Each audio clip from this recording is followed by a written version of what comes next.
चलो स्टार्ट करते हैं। तो लास्ट क्लास में हमने प्रिपरेशन देख रहे थे। हेलो एल्केन्स का प्रिपरेशन हो गया था। एक बार रिवाइज करते हैं सारे मेथड्स। हेलो एल्केन्स के लिए हमने टोटल हेलो एल्केन्स जिसका जनरल फॉर्मूला क्या होता है, RX, है ना। R stands for your alkyl group and X is for halogen.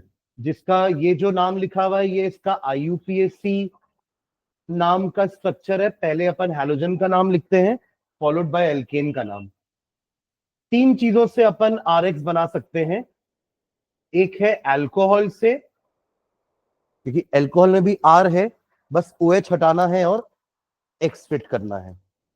दूसरा हमने देखा था किससे, हाइड्रोकार्बन से, क्योंकि हाइड्रोकार्बन में R है, RH है। हाइड्रोकार्बन में क्या है, RH है। H हटाना है, X लगाना है। यहां से OH हटाना है और X लगाना है। और तीसरा तरीका क्या था, हाँ वो तो इसी के अंदर मेथड था ना भाई। तीसरा मेथड था ऑलरेडी किसी हैलोजन से ही बनाएंगे, बट ये वाला हैलोजन नहीं पसंद है, तो ये वाले हैलोजन को हटाएंगे और दूसरा हैलोजन लगाएंगे, हैलोजन एक्सचेंज। हाँ, इसके अंदर अलग तीन मेथड पड़े थे जो आप बोल रहे हो, SOCl2।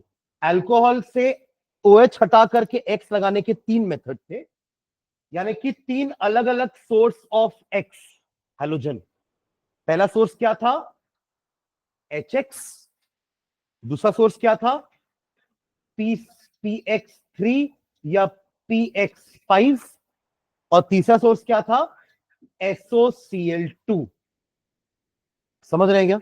देखो, आपको अगर अल्कोहल से RX बनाना है तो OH हटा करके X लगाना पड़ेगा ना, तो X कहीं से लाना पड़ेगा। तो वो X तीन जगह से आ सकते हैं, हाइड्रोजन हालाइड से, या आप इसको हैलोजन एसिड बोलो, एक ही मतलब है। हैलोजन एसिड या हाइड्रोजन हालाइड, दोनों इसके नाम है। ये HCl हो सकता है, ये HBr हो सकता है, ये HI हो सकता है। हम HF जनरली प्रेफर नहीं कर रहे थे क्योंकि उसके रिएक्शन एक्सोथर्मिक हो रहे थे।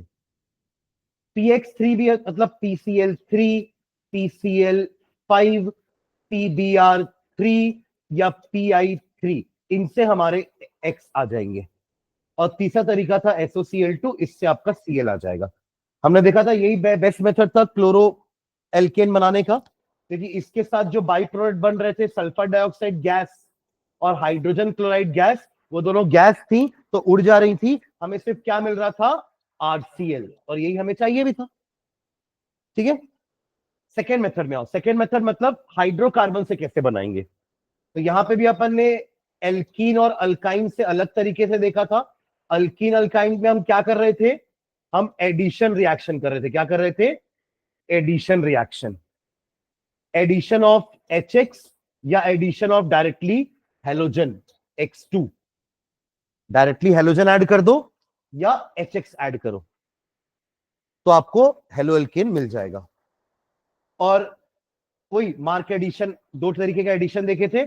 एक में मार्क एडिशन था, मार्कोनिकॉफ एडिशन, और दूसरा था हमारा एंटी मार्कोनिकॉफ एडिशन।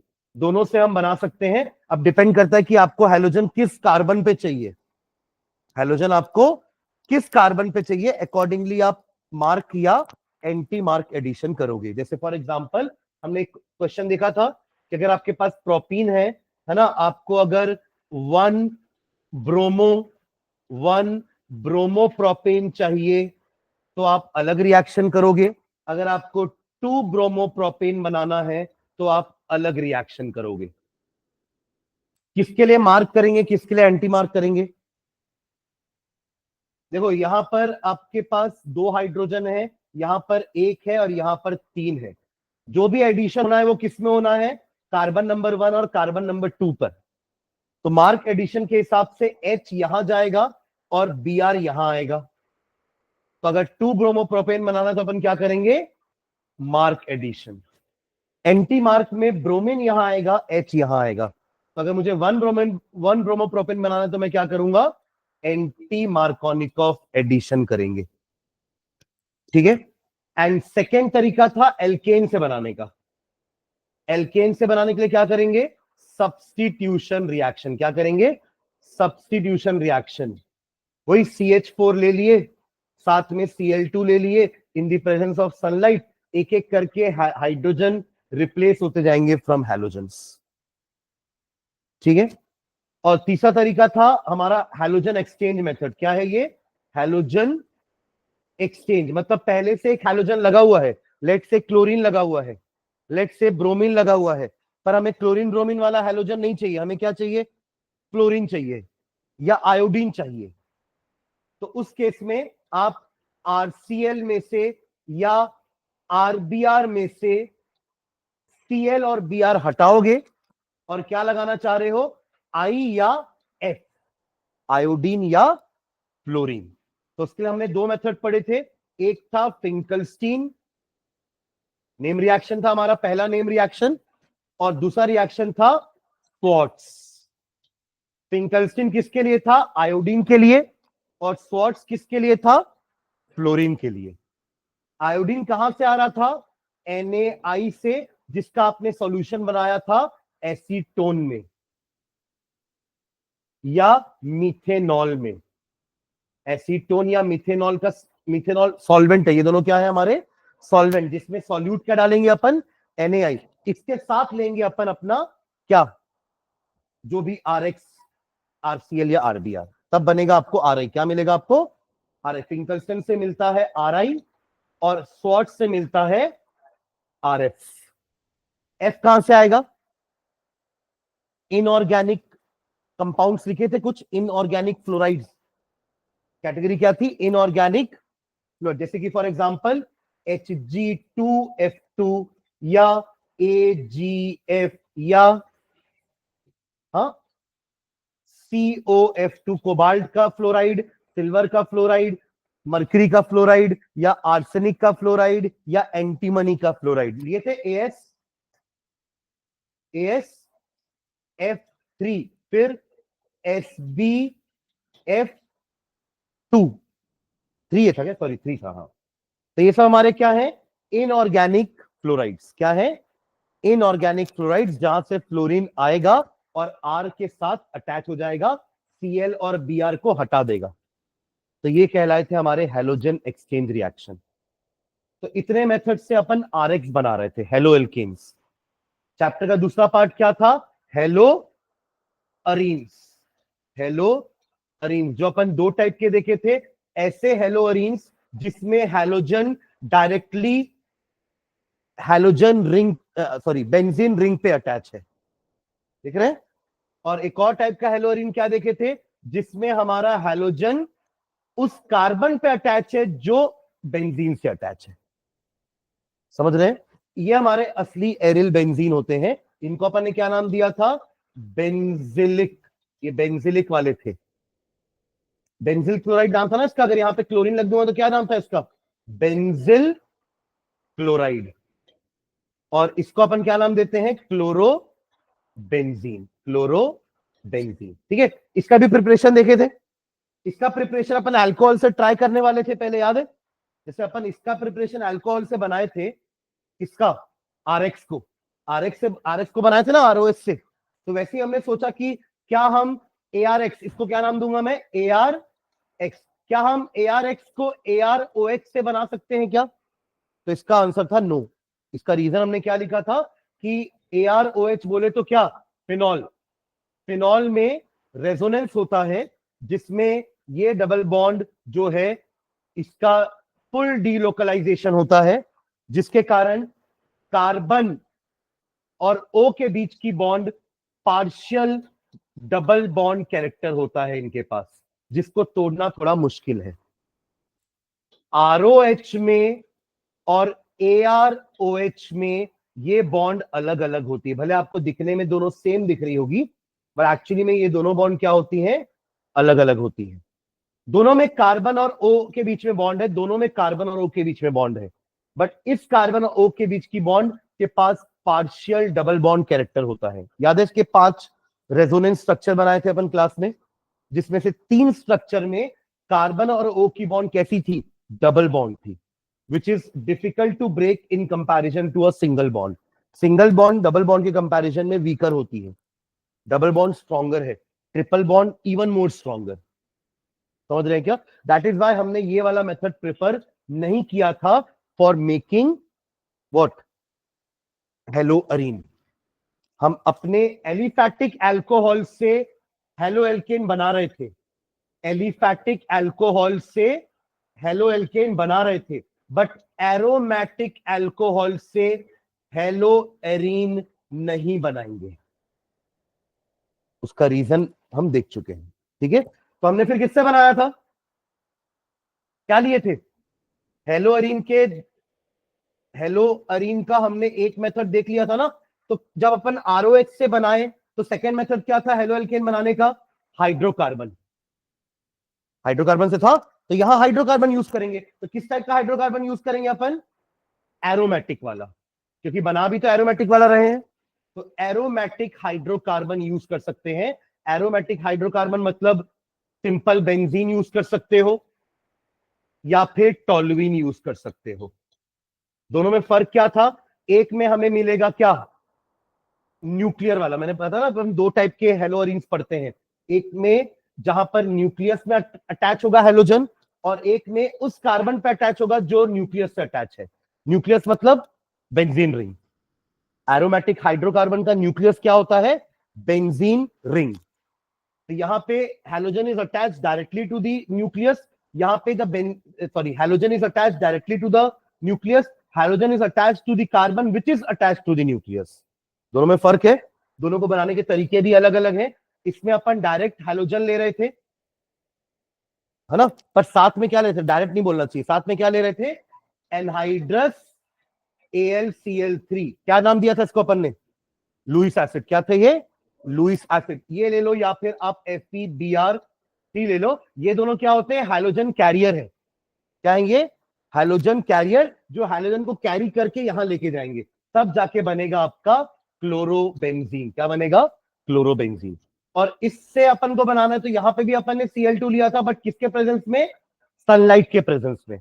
और क्या बना था, हमें क्या मिला था, बेंजिल क्लोराइड CH2Cl। याद आ रहा है?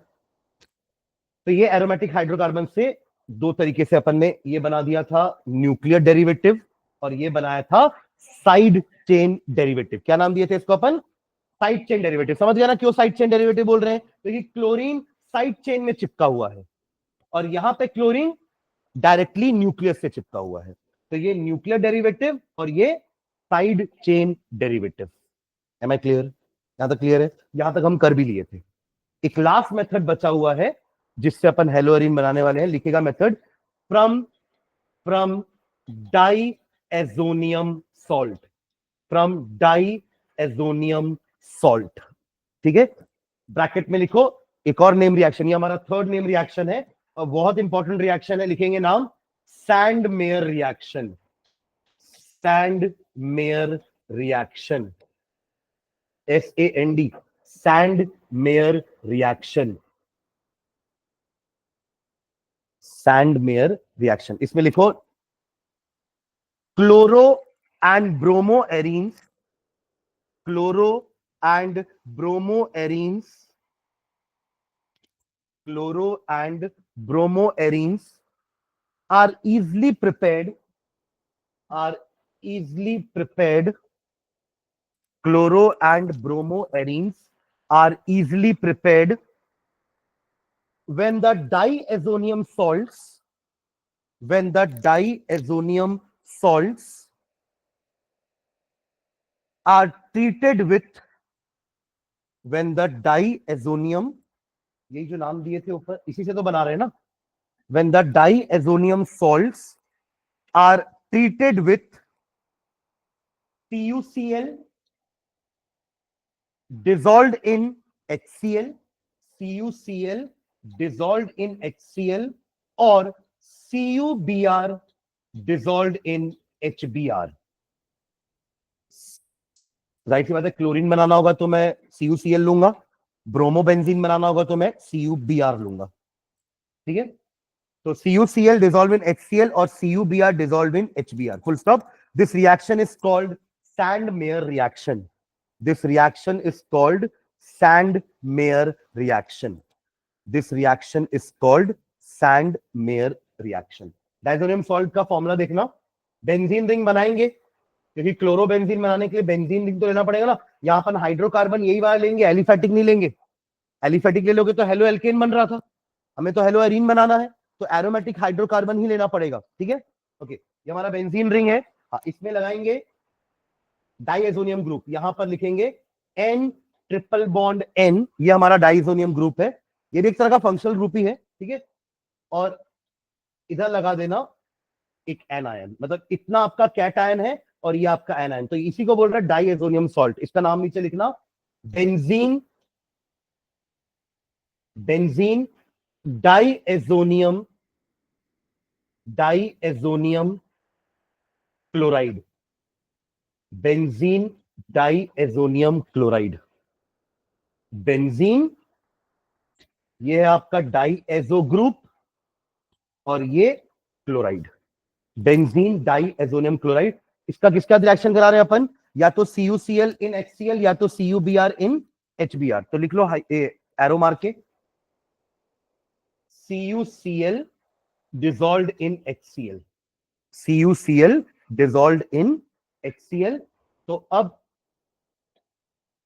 बना क्या रहे, क्लोरोबेंजीन, तो यहां लगा देना Cl, और ये नाइट्रोजन हो जाएगा बाहर, नाइट्रोजन गैस हो जाएगी बाहर। ठीक है, सेम रिएक्शन अब आप CuBr HBr लेके बनाओ, तो क्या बनेगा, ब्रोमोबेंजीन। सुन रहे हैं क्या, ये क्लोरीन यहां का नहीं बचा है, यहां पे है ना, ये यहां का क्लोरीन यहां पे लगा है, जो आप यहां ले रहे हो, यहां ले रहे हो। तो आप भले बेंजीन का सेम सॉल्ट लो वापस से, बट अब साथ में क्या लोगे, CuBr। तो अगर आपको ब्रोमोबेंजीन बनाना है तो यहां पे ब्रोमीन होना चाहिए, यहां ब्रोमीन जरूरी नहीं है, यहां क्लोरीन भी चलेगा। तो इसका मतलब क्या हुआ कि अटैच कौन सा हेलोजन होता है, जो कॉपर के साथ है, जो किसके साथ है, कॉपर के साथ, वो वाला बेंजीन, मतलब वो वाला हेलोजन जाकर आपके बेंजीन रिंग से अटैच होने वाला है। ठीक है, कर लो।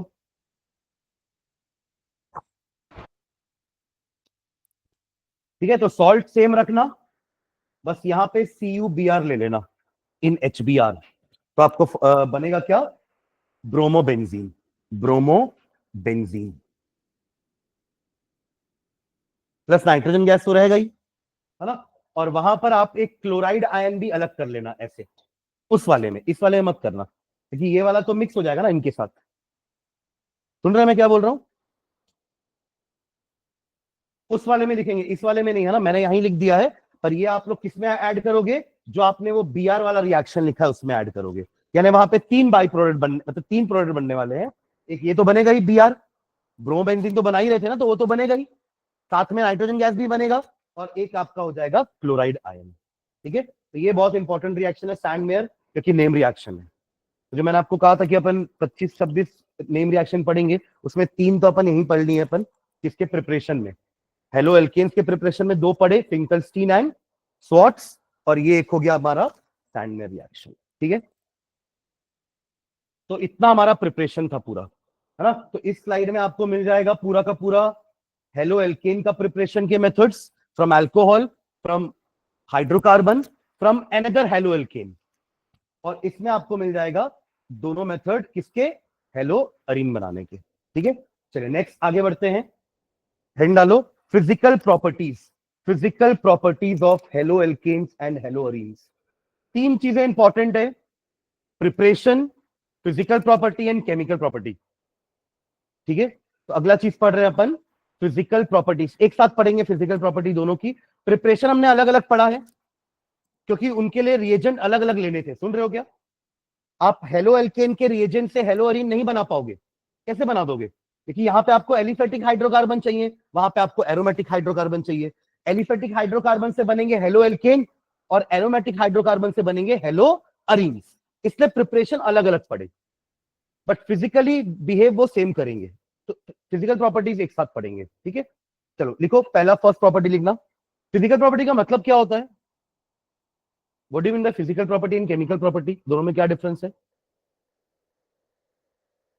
क्या होती है।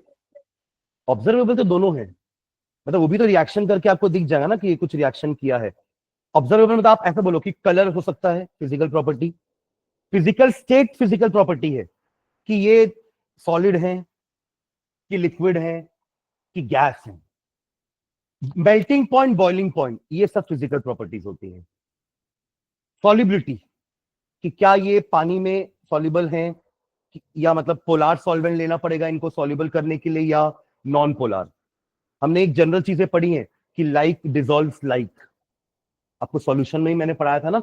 लाइक डिजोल्व्स लाइक का मतलब क्या है, कोई समझाएगा मुझे? हाँ, पोलार सॉल्यूट के लिए you need a polar solvent, and non polar solute के लिए you need a non polar solvent. Like dissolves like, तो ये solubility, melting point, boiling point, colour, उसका फिजिकल नेचर, ये सब आता है फिजिकल प्रॉपर्टी में। तो केमिकल प्रॉपर्टी में क्या आएगा, वो रिएक्शन कैसे करते हैं। मतलब अगर मैं हेलो एल्केन को किसी के साथ रिएक्ट करवाऊं तो वो कैसे रिएक्ट करेगा, नया प्रोडक्ट क्या बनेगा, तो ये सब होगी उनकी केमिकल प्रॉपर्टीज के अंदर। ठीक है, तो पहले अपन फिजिकल प्रॉपर्टी डिस्कस करते हैं। तो पहला पॉइंट लिख लो, फर्स्ट पॉइंट लिखो, physical state, physical state, physical state, hyphen डाल के लिखो। Alkyl halides are, alkyl halides are, alkyl halides are colourless. Alkyl halide बोले तो हेलो एल्केन, है ना। अल्किल हालाइड उसका कॉमन नेम है, हेलो हेलो एल्केन उनका आईयूपीएसी नेम है। ठीक है, तो alkyl halides are colourless when pure, when pure, colourless when pure, but they develop, but they develop color, but they develop color, but they develop color when exposed to light, when exposed to light, full stop. Lower halides are, lower halides are, lower halides are, lower halides मतलब एक carbon, दो carbon, तीन carbon के halides, are gaseous in nature, are gaseous in nature, whereas higher halides are, higher halides are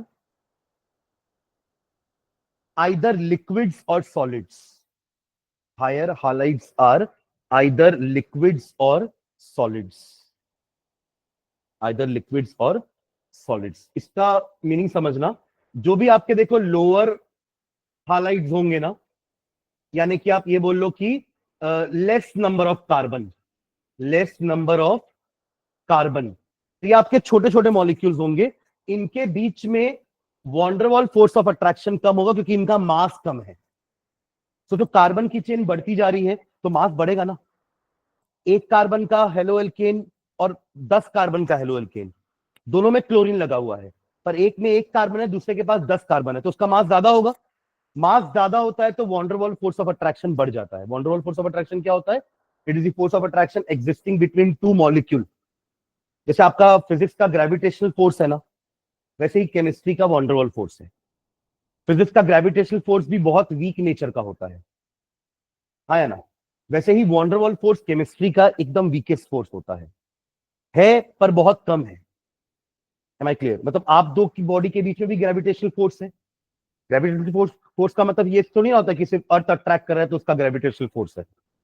हाँ, कोई भी दो मास, वैसे यहां पे भी दो मास, एक मॉलिक्यूल उसका मास होगा, दूसरा मॉलिक्यूल उसका मास होगा, ये दोनों एक दूसरे को अट्रैक्ट कर रहे हैं, but with a very less force of attraction. पर हाँ, अगर ये मास बढ़ जाए तो फोर्स ऑफ अट्रैक्शन बढ़ता है। वैसे ही आपका ग्रेविटेशनल फोर्स भी है, तो gravitational force is directly proportional to mass of the body. वैसे यहां पे भी van der Waal force is directly proportional to mass of the body. तो सोचो, हायर एल्केन में मास ज्यादा होगा तो वॉन्डरवॉल फोर्स ऑफ अट्रैक्शन ज्यादा होगा। तो दो मॉलिक्यूल के बीच का अगर अट्रैक्शन फोर्स बढ़ रहा है तो वो किसकी तरफ जा रहे हैं? लिक्विड और सॉलिड की तरफ। तो याद करने की कोशिश करें कि सॉलिड्स में फोर्स ऑफ अट्रैक्शन ज्यादा होता है, लिक्विड में थोड़ा कम, गैस में और कम। अब रिलेट कर पा रहे हैं? स्मॉलर मॉलिक्यूल्स का मास कम होगा, मास कम होगा तो वॉन्डरवॉल फोर्स ऑफ अट्रैक्शन कम होगा, और अट्रैक्शन कम होगा तो वो गैस होंगे। जहां अट्रैक्शन बढ़ा तो वो किसकी तरफ बढ़ रहे हैं? लिक्विड या सॉलिड्स की तरफ। समझ रहे हैं ना? तो ये वाला जो फिजिकल प्रॉपर्टी अपन लिखे है ना, ये हर ऑर्गेनिक कंपाउंड के लिए एप्लीकेबल है, हर ऑर्गेनिक कंपाउंड के लिए। उनके लोअर मेंबर्स गैस होते हैं, उनके हायर मेंबर्स लिक्विड्स या सॉलिड्स हो सकते हैं। जैसे अपन एल्केन अल्कीन अल्काइन पढ़ते थे ना, वहां भी फिजिकल केमिकल प्रॉपर्टी दोनों पढ़ते थे, प्रिपरेशन भी पढ़ते थे। तो वहां भी lower alkanes are gaseous in nature. आपका जो मीथेन होता है वो गैस होता है, methane is a gas, ethane is a gas. आपके जो एलपीजी में गैस भरी हुई वो क्या है? ब्यूटेन है, नॉर्मल ब्यूटेन है, उसके साथ यही इथेन प्रोपेन का मिक्सचर भरा जाता है। जो आपकी एलपीजी गैस होती है वो क्या होती है? गैस होती है। वो तो उसको कंप्रेस करके भरते हैं तो सिलेंडर में लिक्विड हो जाती है, पर जब नॉब खोलते हैं तो फिर गैस बाहर आती है, क्योंकि वो गैस नेचर की है। रूम टेम्परेचर वो कैसी होती है? गैस होती है, क्योंकि वो लोअर कार्बन वाले हैं। लोअर कार्बन मतलब कम नंबर ऑफ कार्बन के एल्केन्स हैं। जहां हम हायर एल्केन की बात करेंगे, दे आर आइदर लिक्विड्स और सॉलिड्स। ठीक है, ओके, चलो सेकेंड पॉइंट लिखेंगे। Second point, melting and boiling points. Melting and boiling points, second point लिखना, मेल्टिंग एंड बॉइलिंग पॉइंट्स।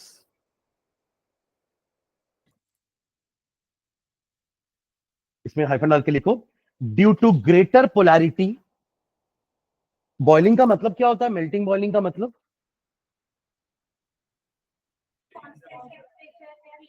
हाँ मतलब बॉइलिंग पॉइंट पे लिक्विड जो है वो वेपर में कन्वर्ट होगी, यानी कि लिक्विड के मॉलिक्यूल्स के बीच का फोर्स ऑफ अट्रैक्शन टूटेगा and they will become gas या वेपर। ये होता है बॉइलिंग का मतलब, यस और नो? ठीक है, तो लिखो ना इसमें, due to greater polarity, due to greater polarity क्या हुआ? Due to greater polarity as well as, due to greater polarity as well as higher molecular mass, due to greater polarity as well as higher molecular mass as compared to parent hydrocarbon, as compared to parent hydrocarbon, as compared to parent hydrocarbon, comma, the intermolecular forces of attraction, the intermolecular forces of attraction, the intermolecular forces of attraction, the intermolecular forces of attraction are stronger in halogen derivative, are stronger in halogen derivative, are stronger in halogen derivative। अभी अपन ने इनको compare किया है, CH4 को CH3X से compare किया है।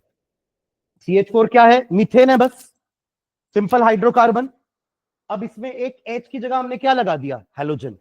तो किसका मास ज्यादा हो जाएगा? इन दोनों में मास किसका ज्यादा है?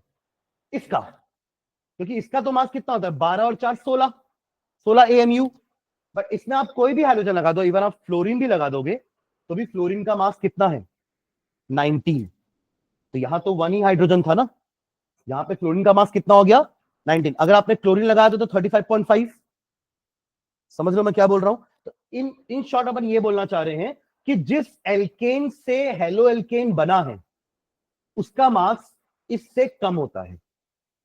और अगेन मास कम तो van der Waals force of attraction कम, van der Waals force of attraction कम है अगर, तो ये इजीली बॉयल हो जाएंगे। ये थोड़ा सा टाइम लेंगे। कहने का मतलब इनका बॉइलिंग पॉइंट इनके बॉइलिंग पॉइंट से ज्यादा है। अभी आपने यही लिखा है, ये यहां तक समझ में आया? अब इनमें आगे कंपैरिजन करते हैं, किनमें? अलग अलग एक्स को लेते हैं, CH3F, CH3Cl, CH3Br, लाइन से चलते हैं ना, एंड CH3I। सबसे मासिव कौन है? I। बड़ा भी वही है, मास में सबसे ज्यादा ही है। तो इनमें मास का ऑर्डर कैसा होगा? करेक्ट। तो वॉन्डरवॉल फोर्स ऑफ अट्रैक्शन का भी ऑर्डर यही होगा, क्योंकि वो मास पे डिपेंड करता है। तो बॉइलिंग पॉइंट का ऑर्डर भी यही होगा। पहले अपन ने उसके पेरेंट हाइड्रोकार्बन से उसको कंपेयर किया कि जिससे वो बना है, पहले उसके साथ बॉइलिंग पॉइंट का कंपैरिजन करते हैं, फिर इसमें कंपैरिजन करेंगे अमंग्स हेलोजन। आपस में हेलोजन में सबसे ज्यादा बॉइलिंग पॉइंट किसका होगा? अब आप ये मत सोचो सर आई तो बेटर लिविंग ग्रुप होता है, हम उसकी बात नहीं कर रहे हैं।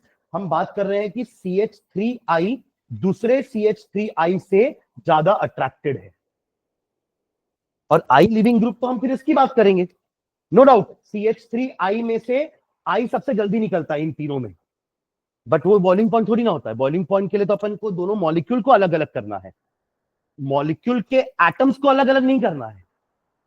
आप समझ रहे हो? जब वाटर से वाटर वेपर बनता है तो दोनों का फॉर्मूला सेम होता है, H2O H2O। आपने H और OH को अलग अलग नहीं किया है, आपने H2O को ही लिक्विड से वेपर बना दिया है, तो अभी भी फॉर्मूला वही है, H और OH का बॉन्ड नहीं टूटा है। आप समझ रहे हो मैं क्या बोल रहा हूं? क्या टूटा है? मॉलिक्यूल के बीच का अट्रैक्शन टूटा है। विद इन दी मॉलिक्यूल जो बॉन्ड बनी है वो थोड़ा ना टूटती है बॉइलिंग में। आप समझ गए मैं क्या बोल रहा हूं? बॉइलिंग में दो अलग अलग मॉलिक्यूल के बीच का फोर्स ऑफ अट्रैक्शन टूटता है, ना कि मॉलिक्यूल के बीच के बॉन्डिंग टूटती है। वो तो इसकी वीकेस्ट है, वो आपको पता है। CH3I में ये Ci है और ये CF है, किसकी बॉन्ड पहले टूटेगी? इसकी। वो बॉन्ड डिसोसिएशन एनर्जी है, तो उसको कंफ्यूज मत करना इससे। बॉइलिंग पॉइंट के लिए दो मॉलिक्यूल को अलग अलग करना है, और बॉन्ड डिसोसिएशन में मॉलिक्यूल के अंदर के एटम को अलग अलग करना है। दोनों में डिफरेंस है ना? Am I clear? तो वहां पे आयोडीन हार जाएगा। हार जाएगा मतलब उसकी बॉन्ड एनर्जी सबसे कम है, जल्दी टूट जाएगा। तो वो तो अच्छी बात थी ना, ज्यादा रिएक्टिव था उसके कारण वो, क्योंकि जल्दी आई निकल रहा था तो जल्दी आई कहीं जाके फिट हो जाएगा।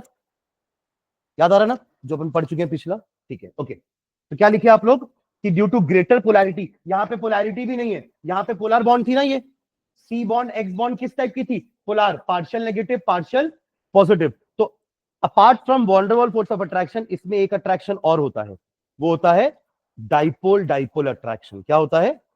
ये रहा एक, ये रहा एक C bond X bond, partial positive partial negative, एक डाइपोल। ये रहा दूसरा C X, partial positive partial negative. ये रहा एक डाइपोल, ये रहा दूसरा डाइपोल। डाइपोल डाइपोल अट्रैक्शन भी हो रहा है। Van der Waal force of attraction तो है ही, बट साथ में क्या हो रहा है? डाइपोल डाइपोल अट्रैक्शन भी हो रहा है, जिसके कारण इसका बॉइलिंग पॉइंट इनके पेरेंट हाइड्रोकार्बन से ज्यादा है। ठीक है, तो ये तो अपने लिख लिया। अब इसके बारे में लिख लेते हैं कि अगर सेम अल्किल ग्रुप है तो किसका बॉइलिंग पॉइंट ज्यादा होगा? CH3I का, जिसका हाइड्रोजन बड़ा है, हेवियर है, मास ज्यादा है। ठीक है, तो लिखो नेक्स्ट लाइन में। ये एंड किस में किए थे लाइन में? The intermolecular force of attraction are stronger in hydrogen derivative, full stop. That is why the boiling points of, that is why the boiling points of halogen derivative, that is why the boiling points of halogen derivative are higher than those of, are higher than those of, are higher than those of hydrocarbons, those of hydrocarbons। ठीक है, next line में लिखेंगे for the same alkyl group, for the same alkyl group, for the same alkyl group, the boiling point decreases in the order, for the same alkyl group the boiling point decreases in the order, for the same alkyl group boiling point decreases in the order। decreases in the order लिख रहे हैं तो सबसे पहले क्या आएगा? Ri, फिर RBr, फिर RCl, और सबसे लास्ट में RF। डिक्रीजेज इन दी ऑर्डर, बड़े से छोटा। सबसे ज्यादा बॉइलिंग पॉइंट किसका है? इसका। और सबसे कम बॉइलिंग पॉइंट RF का। सबको आर लिया मतलब अल्किल ग्रुप सेम ले रहा हूं, हाइड्रोजन अलग अलग ले रहे हैं। इसका उल्टा करते हैं, क्या करेंगे? हाइड्रोजन सेम लेते हैं, अल्किल ग्रुप बढ़ाते जाते हैं। एक कार्बन का अल्किल ग्रुप, दो कार्बन का अल्किल ग्रुप, तीन कार्बन का, चार कार्बन का। तो अब बताओ किसका बॉइलिंग पॉइंट ज्यादा होगा? क्यों?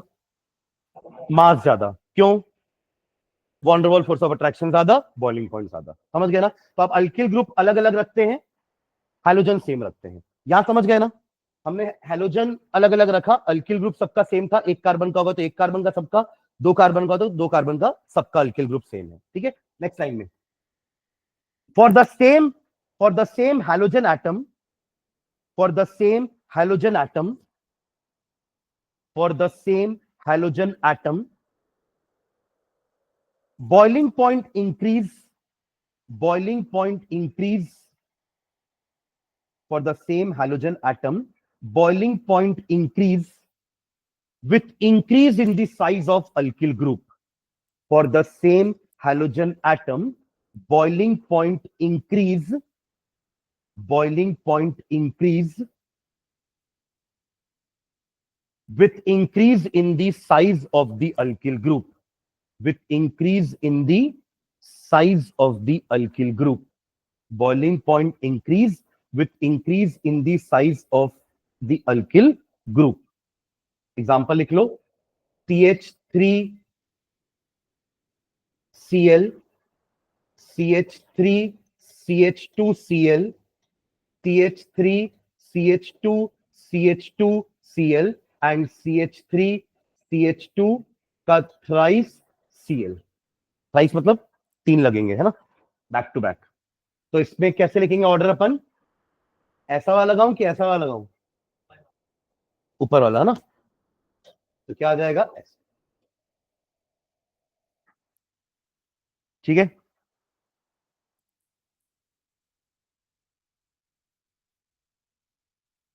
एक पॉइंट और लिखना, फॉर आइसोमेरिक, ये लिख लो, पहले लिख लो.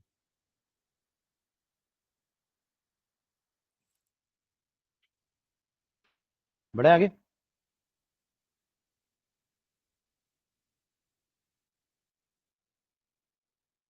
एक बार अल्किल ग्रुप सेम, हैलोजन अलग. अभी हैलोजन सेम, अल्किल ग्रुप अलग. अब अल्किल ग्रुप में भी क्या होता है ना, आइसोमेरिज्म होता है, ब्रांच आ जाते हैं. मतलब 4 कार्बन के स्ट्रेट चेन वाला भी बन सकता है, 4 कार्बन का ब्रांच वाला भी बन सकता है. अब सोचो पेंटेन वाला मुझे बनाना होगा अगर, तो 5 कार्बन का भी मैं बना सकता हूं क्लोरोपेंटेन. 5 कार्बन तो ऐसे भी कनेक्ट हो सकते हैं ना, आइसो, नियो. 5 कार्बन ऐसे भी कनेक्ट हो सकते हैं. हाँ, हाँ, मास सेम है बट सरफेस एरिया अलग अलग है. सरफेस एरिया मतलब आप सोचो कि ये 5 कार्बन ने ज्यादा जगह ली है और यहाँ पे ये 5 कार्बन ने कम जगह ली है. सरफेस एरिया में भी बॉइलिंग पॉइंट का फर्क आता है. वही लास्ट पॉइंट लिखना, अपन लिखो नीचे, for isomeric alkyl halide, mass same है, फॉर्मूला भी सेम है, बट स्ट्रक्चर अलग अलग है, सरफेस एरिया अलग अलग है. For isomeric alkyl halide, surface समझ गए ना कि ये इतनी जगह में आ गया, उसको ज्यादा जगह लग रही है. For isomeric alkyl halide, boiling point decrease with branching. Boiling point decrease with branching. Boiling point decrease with branching. Boiling point decrease with branching, full stop. This is due to the reason that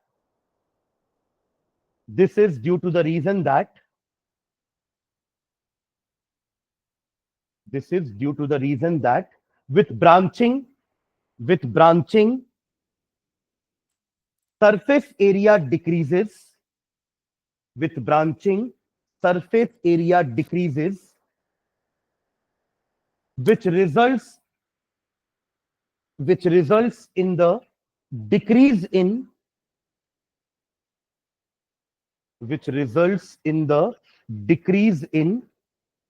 van der Waals force of attraction.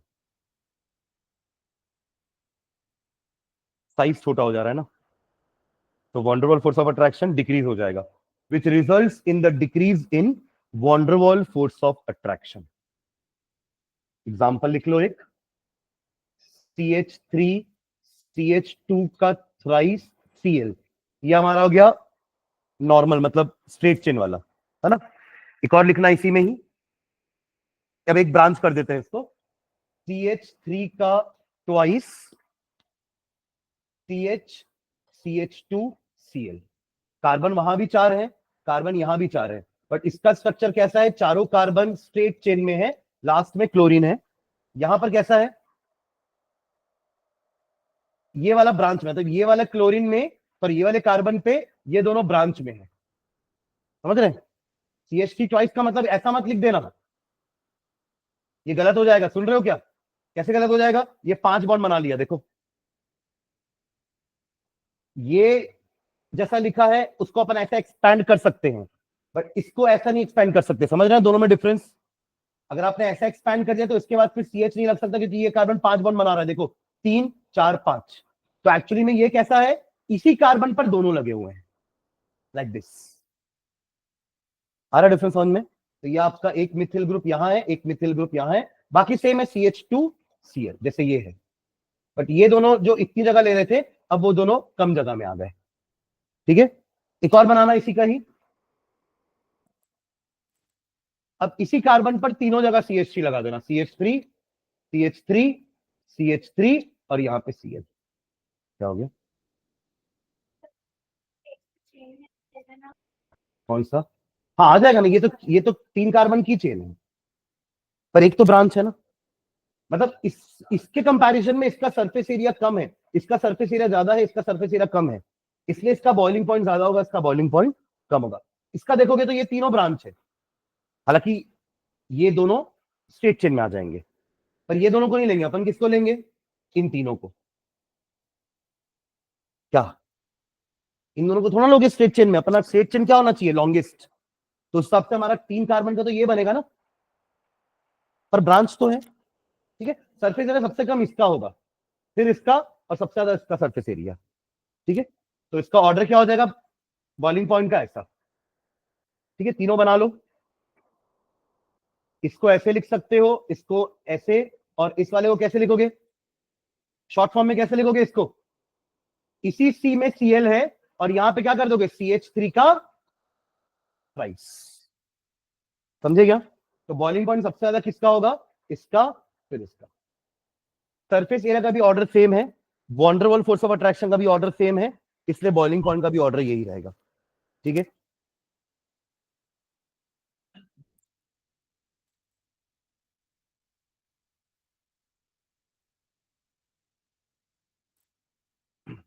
बाकी एक इसमें और variation है कि number of hydrogen atom increase होंगे तो भी boiling point बढ़ेगा ना, क्योंकि मास बढ़ रहा है। और आप सोचिए अपन ने एक CH4 से 4 टाइप के हेलोजन बनाए थे ना, एक CH3Cl, एक CH2Cl2, फिर एक क्लोरोफॉर्म, और एक फिर कार्बन टेट्रा क्लोराइड। सब में कार्बन एक है, बट हाइड्रोजन बढ़ते जा रहा है ना। तो ये तो सिंपल है, नंबर ऑफ हाइड्रोजन बढ़ेंगे तो मास बढ़ रहा है, मास बढ़ेगा तो van der Waals force of attraction बढ़ेगा, तो बॉइलिंग पॉइंट बढ़ेगा। तो सही ऑर्डर लिखा है इसका, तो ये वाला वेरिएशन नहीं लिखवा रहा हूं। ठीक है, ओके। एक पॉइंट इसके लिए लिख लो, हेलो अरीन के लिए बस।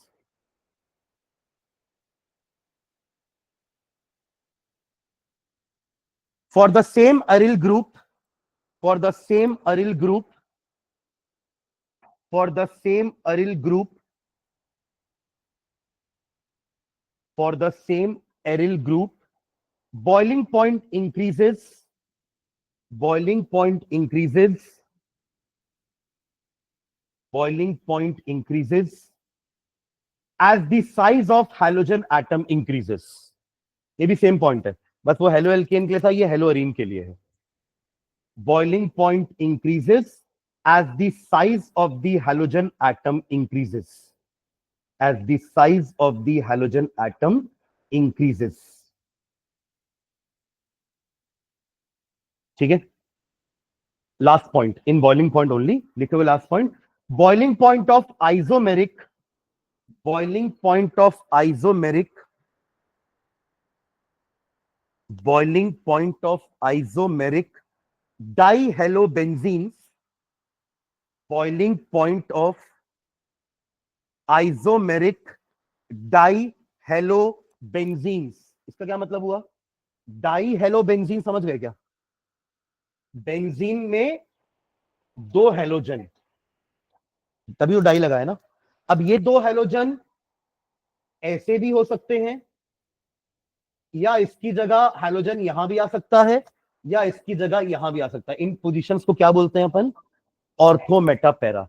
इसके रेस्पेक्ट में ये पोजीशन ऑर्थो है, इसके रेस्पेक्ट में ये पोजीशन मेटा है, और इसके रेस्पेक्ट में ये पोजीशन पैरा है। नेबर वाले को ऑर्थो बोलते हैं, नेबर तो ये भी है इसका, ये भी ऑर्थो हुआ ना। एक छोड़ के जो है उसको मेटा बोल रहे हैं, और अपोजिट में जो है उसको पैरा बोल रहे हैं। समझ रहे हैं क्या? तो ऐसा फिक्स मत कर देना कि यही दोनों हमेशा ऑर्थो होते हैं। मतलब मान लो अगर क्लोरीन इस कार्बन पे लगा होगा तो इन दोनों को अपन ऑर्थो बोलेंगे, ये वाला पैरा हो जाएगा और ये दोनों आपके मेटा हो जाएंगे। क्या बोल रहा है आयुष्मान? कुछ बोल रहा था जी। ठीक है, ऑर्थो मेटा पैरा ये इसके आइसोमर्स हैं, क्योंकि अगेन मॉलिक्यूलर फॉर्मूला सेम है बट पोजीशंस अलग अलग है। तो ये आइसोमर्स तो हुए ना, एक ऑर्थो हो गया, एक पैरा हो गया और एक मेटा हो गया। ठीक है, तो इसमें लिखेंगे फॉर, क्या लिखे, the boiling point of isomeric dihalobenzenes are nearly the same, are nearly the same, ज्यादा फर्क नहीं है बॉइलिंग पॉइंट में, are nearly the same but their melting points are quite different, but their melting points are quite different, but their melting points are quite different। उसका reason लिख रहे हैं, full stop डाल के लिखना। Generally the melting point of para isomer, generally the melting point of para isomer is always higher than that of melting point of para isomer. Para बोले तो कौन सा वाला है, जो अपोजिट साइड में लगे हुए हैं ना, ये वाला, एक सीएल यहां एक सीएल यहां। ऑर्थो वाला कौन सा हो जाएगा, जो दोनों आजू बाजू में लगे हुए हैं, ये हो गया आपका ऑर्थो और ये हो गया मेटा। इन तीनों में सिमेट्रिकल कौन दिख रहा है आपको, पैरा। यही रीजन है उसके मेल्टिंग पॉइंट का ज्यादा होना। मेल्टिंग पॉइंट मतलब क्या है, सॉलिड से लिक्विड में कन्वर्ट करने के लिए अपन जो टेम्परेचर दे रहे हैं, तो जिसका फर्मनेस जॉइनिंग ज्यादा स्ट्रॉन्गर होगा उसको ज्यादा टेम्परेचर देना पड़ेगा तोड़ने के लिए, है ना। तो जब ये तीनों को सजा, मतलब इसके मॉलिक्यूल्स को आपस में सजाया जाएगा, मतलब एक पैरा वाला दूसरे पैरा वाले के साथ, दूसरा तीसरा पैरा वाले के साथ, पैरा पैरा पैरा पैरा पूरा, तो ये ज्यादा फर्मली ज्वाइंट रहेंगे बिकॉज ये सिमेट्रिकल है इन कंपैरिजन टू ये दोनों। मतलब जब ये अपने ही मॉलिक्यूल के साथ चिपका हुआ रहेगा ना, तो वो फोर्स ऑफ अट्रैक्शन थोड़ा वीकर होगा इन कंपैरिजन टू ये अपने मॉलिक्यूल के साथ जब जुड़ा रहेगा। क्योंकि जब ये जुड़ेगा अपने ही एक किसी मॉलिक्यूल के साथ तो वो ज्यादा सिमेट्रिकल अरेंजमेंट बनाएगा, because para is more symmetrical than ortho and meta. तो इनका मेल्टिंग पॉइंट इन दोनों के मेल्टिंग पॉइंट से ज्यादा होता है। Reason is symmetricity. ठीक है, तो वही लिख रहे हैं अपन, generally the melting point of para isomer is always higher than that of the ortho और मेटा। ये पूरा वर्ड तो नहीं लिख रहे हो ना आप लोग, ओ डैश मतलब ऑर्थो होता है, एम डैश मतलब मेटा होता है, पी डैश मतलब पैरा। ठीक है, तो para isomer is always higher than that of ortho और मेटा आइसोमर, ऑर्थो और मेटा आइसोमर। अब इसका रीजन लिखते हैं, this is due to the reason that, this is due to the reason that, this is due to the reason that the para isomer is more symmetrical, the para isomer is more symmetrical and hence its molecules pack, and hence its molecules pack, and hence its molecules pack closely in the crystal lattice, in the crystal lattice। Crystal lattice का मतलब है वो molecule के structure को crystal lattice बोल रहे हैं। Crystal, हमारे जितने भी आयनिक कंपाउंड है they exist in the form of crystal lattice. ठीक है, crystal lattice, full stop. As a result, as a result, as a result intermolecular forces of attraction are stronger, as a result intermolecular forces of attraction are stronger,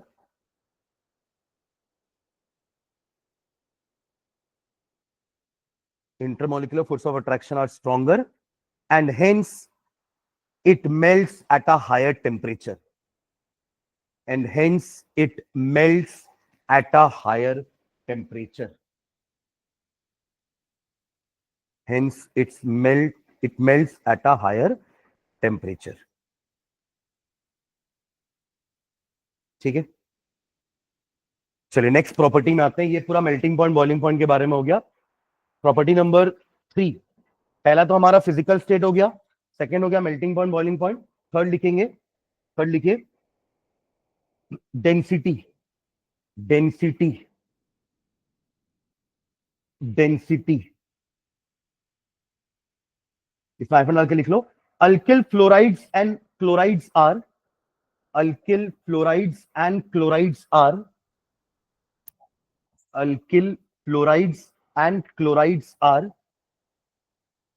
generally lighter than water, generally lighter than water, whereas bromides and iodides are, whereas bromides and iodides are heavier, are heavier, are heavier. Full stop.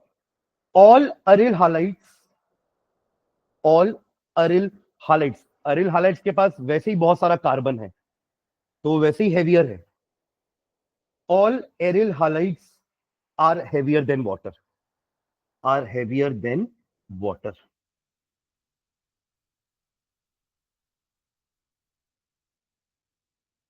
ठीक है, last property solubility, solubility,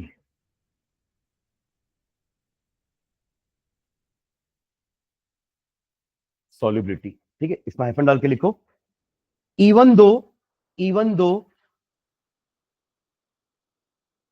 hello alkanes and halo arenes, even though haloalkanes and haloarenes are polar molecules, are polar molecules, are polar molecules, still they are insoluble in water. जबकि polar को तो polar में soluble हो जाना चाहिए था ना. Water एक पोलर सॉल्वेंट है और ये लोग भी पोलर नेचर के हैं तो सॉल्युबल होना चाहिए था कायदे से, जो आप आज तक पढ़े थियोरी में.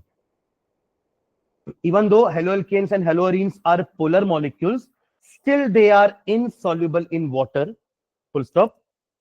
इसका रीजन भी लिखेंगे, नीचे लिखो, if a haloalkane is to dissolve in water, if a haloalkane, इसका आता है क्वेश्चन गिव रीजन में कि give reason why haloalkanes are insoluble in water, तो ये रीजन लिखना है अपन को. if a haloalkane is to dissolve in water, if a haloalkane is to dissolve in water, मतलब अगर एक haloalkane को पानी में घुलना है, कमा, energy is required, energy is required, energy is required to overcome the forces, energy is required to overcome the forces of attraction, overcome the forces of attraction already existing between, already existing between haloalkane, already existing between haloalkane molecules, and to break the hydrogen bonds, and to break the hydrogen bonds, and to break the hydrogen bonds already existing between water molecules, already existing between water molecules, already existing between water molecules. ये reason पूरा complete नहीं, पहले यहां तक जो लिखे उसको समझना. ये है हमारे हेलोएल्केन मॉलिक्यूल RX, एक और RX जो कि डाइपोल है, इनके बीच का अट्रैक्शन फोर्स है. ऑल्सो वाटर के बीच में किस टाइप का बॉन्डिंग है, वॉन्डरवॉल्स तो है पर साथ में क्या है, हाइड्रोजन बॉन्डिंग भी है. ये वाला ऑक्सीजन इस हाइड्रोजन के साथ और इस हाइड्रोजन के साथ हाइड्रोजन बॉन्डेड भी है. देखो NaCl क्या है ना, प्योर आयनिक कंपाउंड है, ध्यान से सुनना. NaCl क्या है, प्योर आयनिक कंपाउंड है. पानी में जाते साथ प्लस और माइनस अलग हो जाते हैं, दे डिसोसिएट, पढ़े ना अपन, डिसोसिएशन हो जाता है. अब क्या करेगा, ये पूरा पानी का मॉलिक्यूल का जो नेगेटिव पार्ट है ना, ये पूरे Na पॉजिटिव को घेर लेते हैं। मतलब नमक कैसे डिसॉल्व हो रहा है अपन ये समझ रहे हैं। ये आपके वाटर वाटर मॉलिक्यूल आया, जो O आपका नेगेटिवली चार्ज है, ये सारे O ने Na पॉजिटिव को घेर लेंगे इस तरीके से, लाइक दिस। ये सारे O नेगेटिव, O आपके क्या है, पार्शियल नेगेटिव है, पार्शियल नेगेटिव है, पार्शियल नेगेटिव है ना। आपका वाटर भी तो पोलर सॉल्वेंट है। Hydrogen being less electronegative, oxygen being more electronegative gets a negative charge, hydrogen gets a positive charge, बन गया ये भी पोलर। तो इसने Na पॉजिटिव को घेरा। ऐसे ही जो H वाले हैं ना, ये Cl नेगेटिव को घेर लेंगे, लाइक दिस, ऐसे और आ जाएंगे। तो अब इस तरीके से Na पॉजिटिव Cl नेगेटिव आपस में मिल नहीं पाएंगे, नमक डिसॉल्व हो चुका है। बट ऐसा इनमें डिसोसिएशन नहीं होता है। आपको पहले इनकी बॉन्ड भी तोड़नी पड़ेगी, इनके बीच की बॉन्ड, तब फिर जाके ये भी टूटेंगे। वहां पे क्या, एक NaCl दूसरे NaCl के साथ ऐसे अट्रैक्टेड नहीं है जैसे ये लोग हैं। यहां कोई डायपोल नहीं बन रहा है, क्योंकि पानी में जाने के बाद तो अलग अलग हो गए। तो काय का दो चार्ज और उनके बीच का सेपरेशन, डायपोल क्या होता है, two charges separated by a distance. तो Na पॉजिटिव और Cl नेगेटिव तो अंदर जाने के बाद अलग अलग हो गए, तो काय का डायपोल। तो दो मॉलिक्यूल के बीच में अट्रैक्शन नहीं है, प्लस उनका एक मॉलिक्यूल भी आपस में डिसोसिएट हो चुका है, इसलिए नमक आराम से डिसॉल्व हो रहा है, पोलार होने के बावजूद भी। पर ये पोलार किस टाइप का पोलार है, ये कोवेलेंट वाला पोलार है तो ये covalent molecule, all carbon molecules are covalent only, but polar है बिकॉज इलेक्ट्रोनेगेटिविटी में डिफरेंस है। पोलार क्यों बना वो, क्योंकि कार्बन की इलेक्ट्रोनेगेटिविटी कम थी, हेलोजन की इलेक्ट्रोनेगेटिविटी ज्यादा थी, तो वो पोलार बन गया। बट वो असली वाला पोलार नहीं है जो आयनिक कंपाउंड्स हैं, इसलिए वो डिसॉल्व नहीं हो पा रहा है। क्योंकि डिसॉल्व होने के लिए R और X को भी अलग अलग होना पड़ेगा, समझ रहे हैं। तब इस टाइप का क्रिएट होगा, जैसे Na पॉजिटिव और Cl नेगेटिव अलग अलग हो जाते हैं तो वो डिसॉल्व हो जाते हैं। बट यहाँ ये लोग अलग अलग नहीं हो पा रहे, बिकॉज बहुत एनर्जी लगेगी इनको अलग अलग करने में। तो वही अपन लिख रहे हैं कि if halo alkane is to be dissolve in water, energy is required to overcome the forces of attraction, जो पहले से ही एक हेलो एल्केन और दूसरे हेलो एल्केन के बीच में है। ठीक है, फुल स्टॉप। एक लाइन और लिखना, less energy is released, less energy is released, less energy is released when new attractions are set up, less energy is released when new attractions are set up। कौन से नए attraction setup हो रहे हैं, इसके और वाटर मॉलिक्यूल के बीच में, बट वो इतनी एनर्जी रिलीज नहीं कर रहे हैं कि वो इनकी बॉन्ड को ही तोड़ दे। तो less energy is release when new attractions are set up between halo alkane and water molecules, between halo alkane and water molecules.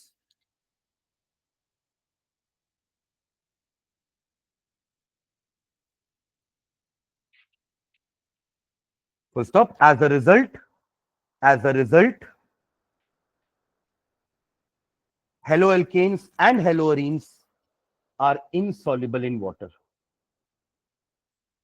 Are insoluble in water.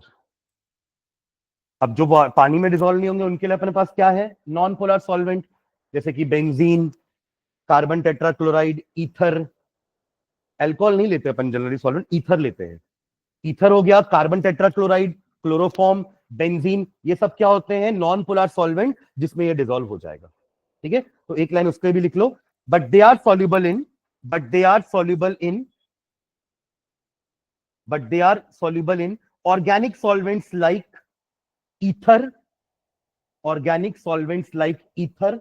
Ether क्या होता है, ROR, ये भी फंक्शनल ग्रुप है ना, पढ़ेंगे अपन इस बार, अल्कोहल, फिनॉल, ईथर। तो इसका भी अपन ने नॉमेनक्लेचर 11th में उतना नहीं पढ़ा था, यहां पढ़ेंगे। ईथर, ROR, दोनों साइड अल्किल ग्रुप है, बीच में क्या है, oxygen, ROR, ether, comma benzene, comma chloroform, formula लिख लो CHCl3। क्लोरोफॉर्म का फॉर्मूला क्या है, CHCl3। अच्छा, ये क्लोरोफॉर्म ना एक अलग कैटेगरी है जिसको बोलते हैं हेलोफॉर्म। क्या बोलते हैं, हेलोफॉर्म। मतलब आपको बस हेलो की जगह अलग अलग हेलोजन लगाने हैं, फॉर्म वही रहेगा। जैसे अभी आपने क्लोरो लगाया तो क्या बन गया, क्लोरोफॉर्म। आयोडीन लगा देंगे तो आयोडोफॉर्म, ब्रोमोफॉर्म। जनरल क्या बोलेंगे, हेलोफॉर्म। बस हेलोजन अलग अलग लगाते जाओ, फॉर्म वही रहेगा। ठीक है। हाँ, तो क्या लिखे, chloroform CHCl3, CCl4 carbon tetrachloride, CCl4 etcetera. ये आपके सारे क्या हो गए, नॉन पोलर ऑर्गेनिक सॉल्वेंट, जिसमें आपका RX डिसॉल्व हो जाएगा, क्योंकि पानी में तो हो नहीं रहा है।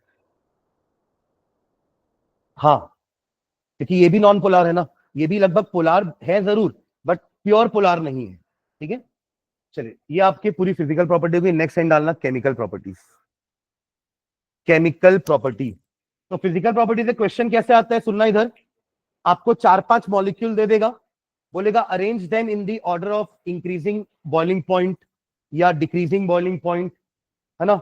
या सॉल्युबिलिटी के लिए पूछ लेगा, जैसे गिव रीजन, मैंने आपको बताया give reason why alkyl halides are insoluble in water, जबकि वो पोलर सॉल्वेंट, पोलर सॉल्यूट है, उसके बावजूद भी वो इनसॉल्युबल क्यों है पानी में।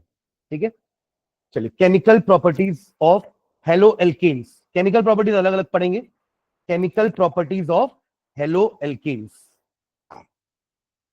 Chemical properties of halo alkanes. इसको अपन को 3 हेडिंग में पढ़ना है। पहली प्रॉपर्टी लिखना, न्यूक्लियोफिलिक,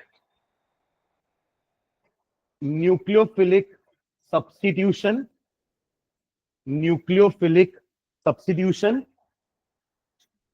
सेकेंड लिखो, elimination reaction, elimination reaction. And third, reaction with metals, reaction with metals. Nucleophilic substitution, elimination reaction and reaction with metal. इसके दोनों वर्ड क्लियर है आप लोग को, मैं बता चुका हूं डे 1 अपन जब चालू किए थे ऑर्गेनिक, तो मैंने दोनों चीज समझाई थी।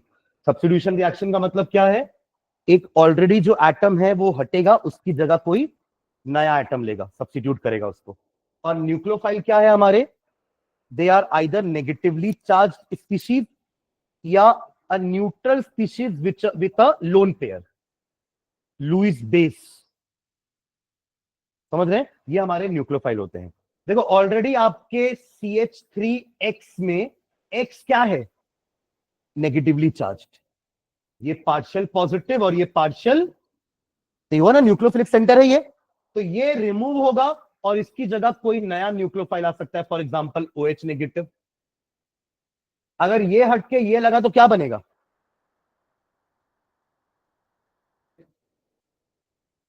हाँ अल्कोहल। तो वो तो मेरे को भी दिख रहा है कि ये हटके लगे तो CH3OH बनेगा। मैं नाम जानना चाह रहा था, क्या बनेगा, अल्कोहल। मिथेनॉल भी नहीं बोलते तो भी चलता, क्या बनेगा, OH लग गया मतलब क्या है, अल्कोहल। तो अपन हेलो एल्केन से अल्कोहल बना सकते हैं।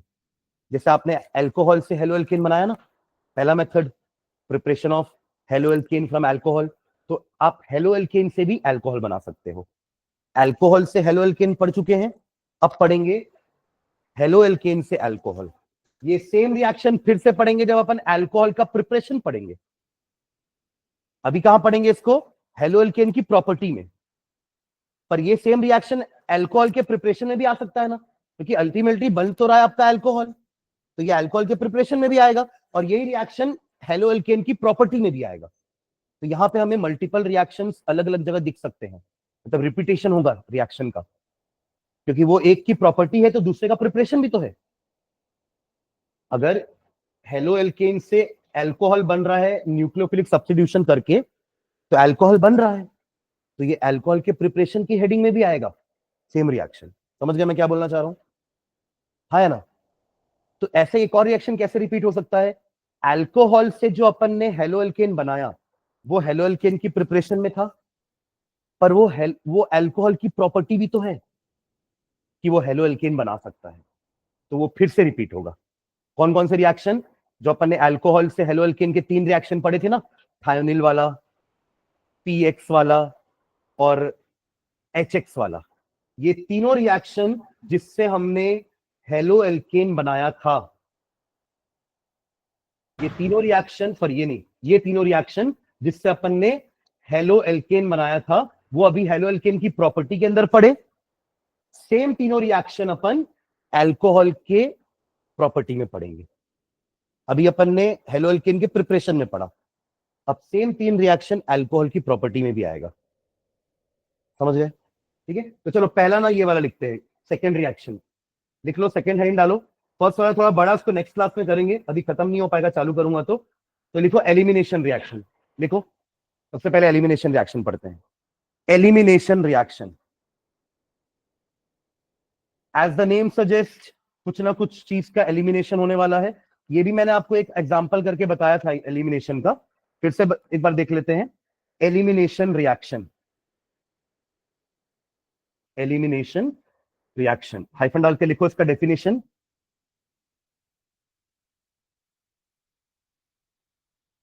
When a haloalkane is heated, when a haloalkane is heated, when a haloalkane, इसकी जगह मैं अल्किल हैलाइड बोलूंगा तो कंफ्यूज मत होना कि सर कभी हेलोएल्केन बोलते हो कभी अल्किल हैलाइड बोलते हो, दोनों सेम है, एक कॉमन नेम है, एक आईयूपीएसी नेम है। तो when haloalkane is heated with a concentrated alcoholic solution of, with a concentrated alcoholic solution of potassium hydroxide, KOH, potassium hydroxide, comma, a molecule of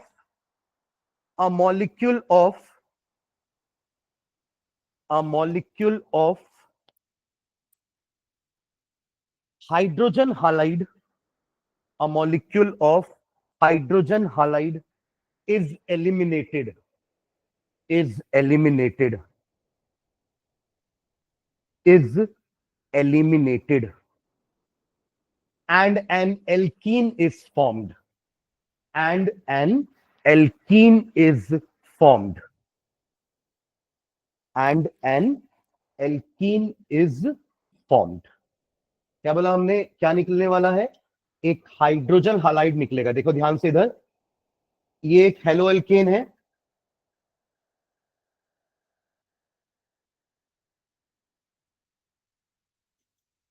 ये है एक हेलो एल्केन, यहां पे x कुछ भी हो सकता है, it can be B R, it can be C L, it can be I. ठीक है, क्या लेना है साथ में अपन को, अल्कोहलिक KOH। ठीक है, तो यहां से एक्स का रिमूवल होगा, जिस कार्बन पे एक्स होगा वहां से अपन एक्स का रिमूवल करेंगे, और उस कार्बन को अपन कहते हैं अल्फा कार्बन। क्या बोलते हैं, अल्फा कार्बन। जनरली जिस कार्बन पे फंक्शनल ग्रुप होता है उसको क्या बोलते हैं, अल्फा कार्बन, और उसके नेबर कार्बन को बोलते हैं बीटा, और नेबर होता तो उसको बोलते गामा, एक और होता तो उसको बोलते डेल्टा। उसके बाद क्या इफेक्ट कम होने लगता है तो उसकी जरूरत नहीं पड़ती अपन को आगे की, मेन तो अल्फा बीटा वाले होते हैं, नेबर वाला बीटा। तो इससे निकला है अल्फा हाइड्रोजन से क्या निकला है, हैलोजन, और बीटा से निकलेगा हाइड्रोजन। तो इस रिएक्शन में एक हाइड्रोजन हालाइड का क्या होने वाला है, एलिमिनेशन। समझ रहे हैं ना? अब बचा क्या, देखो वहां पर इधर CH2 बचा और इधर भी CH2 बचा, करेक्ट, पर ये तो स्टेबल नहीं है क्योंकि दोनों कार्बन तीन तीन बॉन्ड ही बना रहे हैं, तो क्या हो जाएगा आपस में वो एक डबल बॉन्ड बना के क्या बना लेंगे, एल्कीन। लिखा है एन एल्कीन इज फॉर्म्ड। तो क्या लिखा आपने, when an haloalkane is heated with alcoholic concentrated alcoholic solution of potassium hydroxide, a molecule of hydrogen halide is eliminated and an alkene is formed। समझ गए क्या? बचेगा क्या, देखो यहां पे क्या होता है ना, ये इसका OH इसके H के साथ मिलके बना लेता है पानी, और क्या बचा, हाँ उधर से X निकला है ना, और यहां K बचा तो KX, अगर वो Br होता तो पोटेशियम ब्रोमाइड बन जाता, KBr। समझ रहे हैं क्या? तो इसके दो तीन नाम है रिएक्शन के, एक तो आपने हेडिंग डाल दिया elimination reaction, it is also known as beta elimination. क्या बोलते हैं इसको, बीटा एलिमिनेशन। क्यों बीटा एलिमिनेशन बोल रहे हैं, क्योंकि हाइड्रोजन बीटा कार्बन से निकल रहा है। तो नाम अल्फा एलिमिनेशन क्यों नहीं हुआ, ये भी तो क्वेश्चन होना चाहिए ना, इस why not alpha elimination, alpha से भी तो हेलोजन जा रहा है, जबकि हेलोजन ज्यादा इंपॉर्टेंट एलिमेंट है, हमारा चैप्टर का नाम ही हेलो एल्केन है, तो हाइड्रोजन को इतना इंपॉर्टेंस क्यों? हाँ,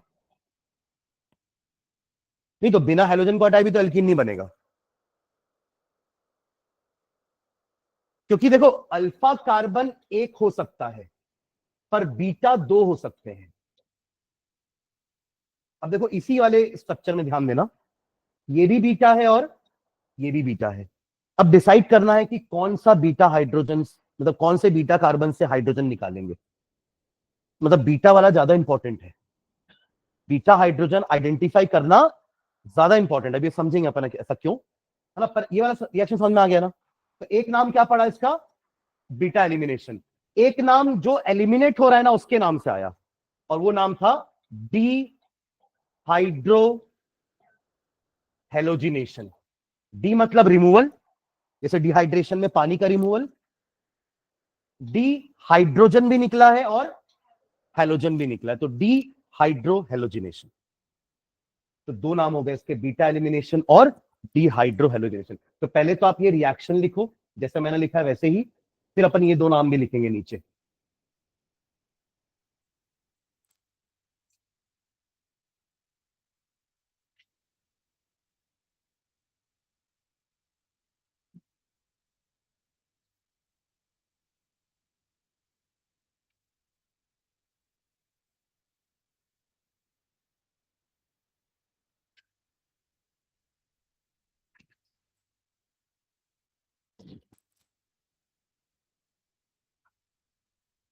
आप चाहो तो एक्स की जगह बी आर भी ले सकते हो, तो के बी आर हो जाएगा बस, बाकी तो सब सेम है ना।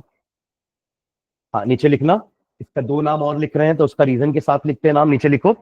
Since in this reaction, since in this reaction, since in this reaction the hydrogen atom is lost from the beta carbon, since in this reaction hydrogen atom is lost from the beta carbon, from the beta carbon। Beta carbon का मतलब क्या होता है, the carbon next to the alpha. याद रहेगा ना ये, वरना नहीं याद रहेगा तो लिख लो ब्रैकेट में, बीटा कार्बन के ब्रैकेट में carbon next to alpha carbon, carbon next to alpha. फिर बोलोगे अल्फा कार्बन क्या होता है, तो अल्फा कार्बन का मतलब क्या होता है, जिसमें हाइड्रोजन अटैच है वो हमारा अल्फा कार्बन है। ओके, तो since in this reaction the hydrogen atom is lost from the beta carbon, therefore this reaction is, therefore this reaction is also known as beta elimination, also known as beta elimination, beta elimination, full stop। Also since hydrogen and halogen are removed, also since hydrogen and halogen are removed, it is known as dehydrohalogenation, it is known as dehydrohalogenation, it is known as dehydrohalogenation। ठीक है, एक example दे रहा हूं, उसका product बना करके and करते हैं क्लास। लिखिएगा, नाम बोल रहा हूं ना कंपाउंड का, आप लोग स्ट्रक्चर बना करके रिएक्शन लिखना जैसे अपन ने पीछे लिखा है ना। तो कंपाउंड का नाम है 2 ब्रोमो ब्यूटेन, 2 ब्रोमो ब्यूटेन। बना लेंगे इसका स्ट्रक्चर, पहले तो ब्यूटेन बनाओ फिर सेकेंड कार्बन पे ब्रोमीन चिपका देना। तो 2 ब्रोमो ब्यूटेन, पहले ब्यूटेन बन गया 4 कार्बन, ब्यूटेन मतलब 4 कार्बन बैक टू बैक, और 2 बोला है तो यहां भी लगा सकते हो यहां भी लगा सकते हो। यहां से नंबरिंग करोगे लेफ्ट साइड से तो ये वाला नंबर 2 आएगा, और राइट साइड से नंबरिंग करोगे तो ये 2 आएगा, एक ही मतलब है। ठीक है, बाकी जगह हाइड्रोजन फिट कर देते हैं, यहां पर 3, यहां पर 1, यहां पर 2 और यहां पर 3। सेम एल्कोहलिक KOH, तो एल्कोहलिक KOH इस रिएक्शन की पहचान है, समझ रहे हो क्या।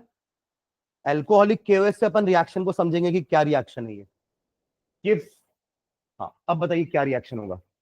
अब यहां पर 2 टाइप के बीटा हाइड्रोजन है, ये भी है और दोनों से प्रोडक्ट सेम नहीं बनने वाला। अगर आपने यहां से हाइड्रोजन निकाला तो डबल बॉन्ड इन दोनों के बीच में लगेगी, जहां से हाइड्रोजन और जहां से ब्रोमीन उन दोनों कार्बन के बीच में डबल बॉन्ड। अगर आपने इस हाइड्रोजन से निकाला तो इन दोनों के बीच में डबल बॉन्ड, यानी कि दो प्रोडक्ट पॉसिबल है। कौन कौन से? ब्यूट 1 इन एंड but 2 in.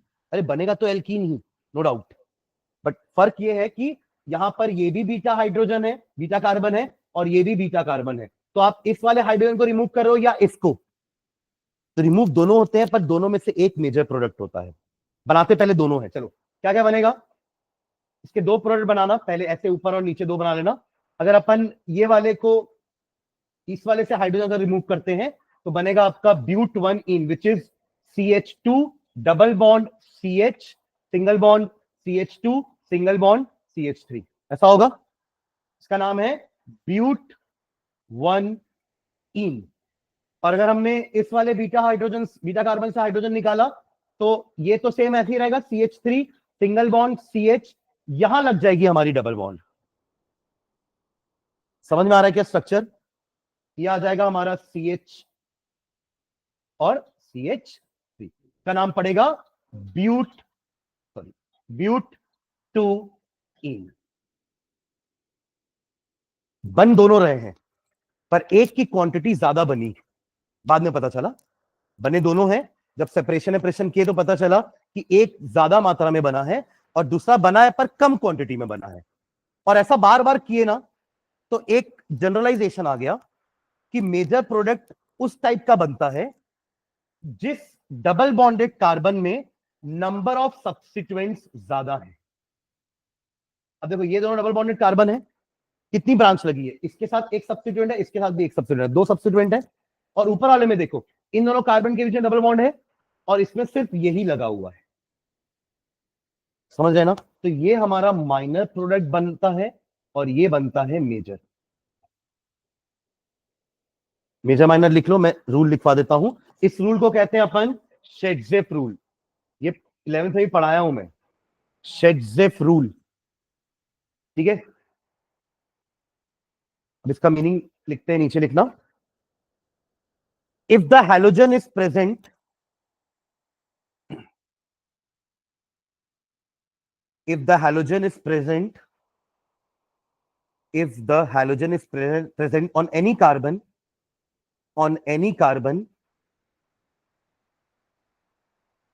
if the halogen is present in any carbon, on any carbon, within the chain,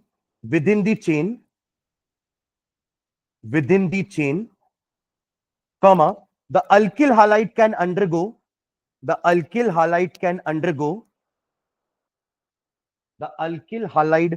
undergo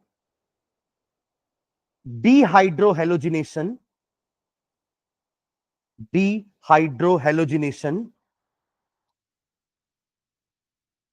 in two or more different types,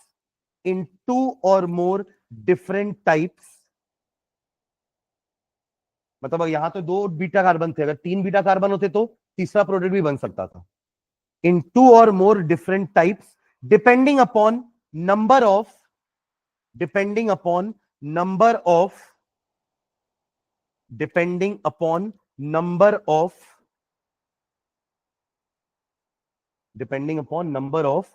different types of beta hydrogens available, depending upon the number of different types of beta hydrogens available, तो हर बार जितने भी type के beta hydrogen है सबके साथ double bond बनेगा। पर major product कौन होगा हर बार में, उसके लिए एक लाइन लिखो, इन ऑल सच केसेस, यहां हमारा रूल आ रहा है, in all such cases the more highly substituted alkene, in all such cases the more highly substituted alkene is the major product of dehydrohalogenation,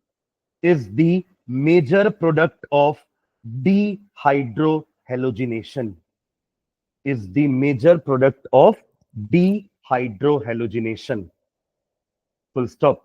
This rule is called this rule is called Saytzeff rule, SAYTZEFF apostrophe S, Saytzeff rule. More substituted alkene, है ना, highly substituted alkene is the major product. तभी यहां पर आपका ब्यूट 2 इन के पास 2 substitution है यहाँ पे, और ब्यूट 1 इन में बस इसी कार्बन पे ये वाला लगा हुआ है। नंबर ऑफ कार्बन काउंट नहीं करने हैं, नंबर ऑफ ब्रांचेस या सब्स्टिट्यूएंट्स काउंट करने हैं। तो इसके पास 2 सब्स्टिट्यूएंट्स हैं, आजू बाजू दोनों तरफ है, और यहाँ पर एक ही है। ठीक है, तो ये माइनर ये मेजर, मतलब बनेगा दोनों, है ना, बट ज्यादा क्वांटिटी में ये बनेगा। और ऐसा सिर्फ एक से नहीं निकाला, उन्होंने बहुत सारी चीजें ट्राई करी। उन्होंने हो सकता है पेंटेन के साथ भी सेम काम किया होगा, है ना, जैसे हमने यहाँ पे 2 ब्रोमो ब्यूटेन लिया है, उन्होंने हो सकता है सेम रिएक्शन किसके साथ कराया होगा, 2 ब्रोमो पेंटेन के साथ। तो यहां भी उनको लगा कि ये वाला मेजर प्रोडक्ट बना, ये वाला माइनर। तब वो एक जनरलाइजेशन में आए कि हर बार ऐसा हो रहा है, इसका मतलब कि मोर सब्स्टिट्यूटेड एल्कीन, सब में कॉमन वही चीज हो रही थी कि नंबर ऑफ सब्स्टिट्यूशन ज्यादा थे, और वो वाला प्रोडक्ट मेजर प्रोडक्ट बना। समझ रहे हैं क्या? ठीक है, तो ठीक है, आज यही एंड करते हैं, है ना। इसके एक आध रिएक्शन और देख करके फिर अपन नेक्स्ट सेकंड प्रॉपर्टी चालू करेंगे, सब्स्टिट्यूशन रिएक्शन। सब्स्टिट्यूशन रिएक्शन बहुत इंपॉर्टेंट रिएक्शन है ना इस चैप्टर का, न्यूक्लियोफिलिक सब्स्टिट्यूशन रिएक्शन।